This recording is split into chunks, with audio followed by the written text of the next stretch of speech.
Bakr চিংৰা ৰৌমাৰীত অবৈধ ইটা ভাটাৰ বিৰুদ্ধে প্ৰশাসনৰ অভিযান। বক চক্ৰ বিষয়ৰ অন্তৰ্গত বাংলা ইটা ভাটা ধ্বংসৰ অভিযান প্ৰশাসনৰ। অবৈধভাৱে গঢ় দিয়া 10টা ইটা ভাটাত চলিল এই অভিযান। বুলডোজাৰেৰে ভাঙি দিয়া হয় অবৈধ ইটা ভাটাসমূহ। বক ৰাজহ চক্ৰ বিষয়া আৰু বক আৰক্ষীৰ সহযোগত চলে এই অভিযান।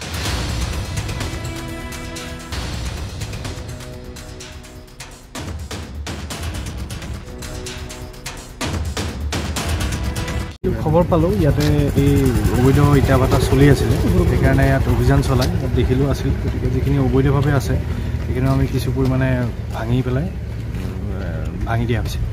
ৰৌমাৰী আৰু বকো এৰিয়াৰে যথেষ্ট অবৈধ ইটা ভাটা দেখিলোঁ, গতিকে প্ৰায়বিলাকেই ভাঙি দিয়া হৈছে আজি।